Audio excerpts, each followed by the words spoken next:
Kota Salatiga adalah kota yang terletak di Provinsi Jawa Tengah.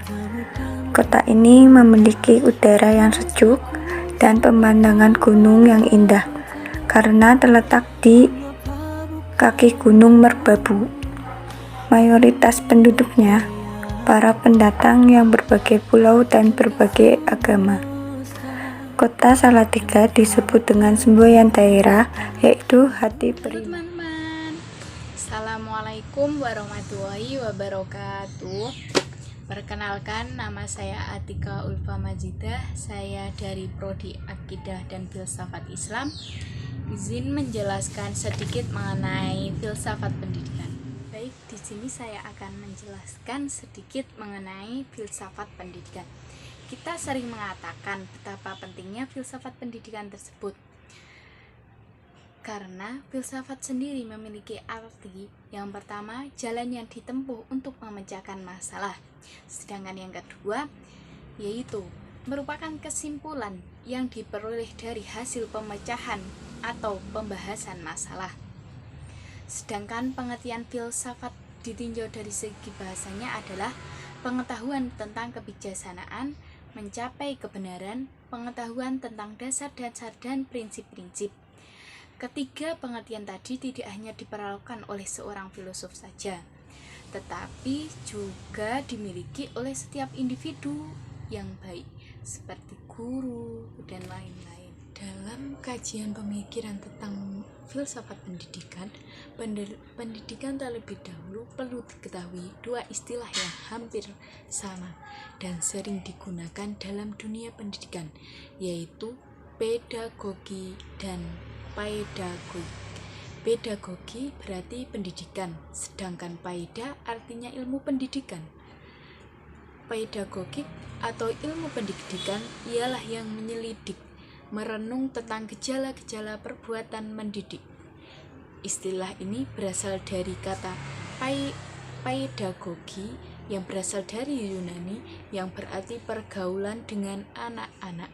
Sedangkan yang sering menggunakan istilah paedagogos adalah seorang pelayan bujang pada zaman Yunani kuno yang pekerjaannya mengatur dan menjemput anak-anak dari sekolah. Filsafat pendidikan menggunakan dua pendekatan, yaitu menggunakan pendekatan tradisional digunakan untuk memecahkan problem hidup dalam kehidupan sepanjang perkembangan.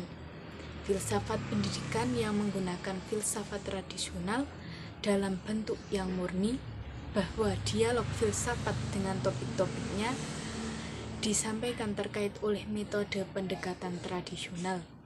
Yang kedua, menggunakan pendekatan yang bersifat kritis, digunakan untuk memecahkan problematika pendidikan masa kini. Demikian pula alat yang digunakan untuk menemukan jawaban secara filosofis terhadap pertanyaan filosofis. Cara analisis dalam mendekati filsafat yang bersifat kritis, analisis bahasa, dan analisis konsep. Tujuan filsafat pendidikan. Tujuan pendidikan sendiri tergantung dari kebutuhan. Tujuan filsafat pendidikan menurut Amka meliputi 1. Berpikir filsafat seseorang bisa menjadi manusia lebih mendidik dan membangun diri sendiri. Yang kedua, seseorang dapat menjadi orang yang berpikir sendiri. Yang ketiga, memberikan dasar-dasar pengetahuan. Yang keempat, hidup seorang dipimpin oleh pengetahuan yang dimiliki oleh orang tersebut. Yang kelima, bagi seorang pendidik, filsafat mempunyai kepentingan istimewa, karena filsafatlah yang memberikan dasar-dasar dari ilmu-ilmu pengetahuan lainnya yang mengenai manusia, seperti misalnya ilmu mendidik. Dan ada juga manfaat filsafat pendidikan. Manfaat filsafat pendidikan yaitu menolong mendidik, memberikan kebebasan dan kepandaian untuk melihat dan memecahkan persoalan-persoalan dalam kehidupan sehari-hari. Yang ketiga, memberikan pandangan yang luas. Yang keempat, memberikan latihan untuk berpikir sendiri.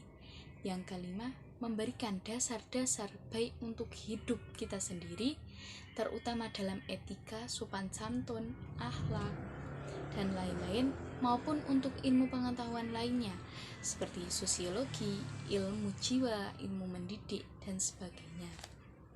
Mungkin sekian yang dapat saya sampaikan. Bila ada salah kata datangnya dari saya sendiri, dan bila ada kelebihan datangnya dari Allah. Wassalamualaikum warahmatullahi wabarakatuh.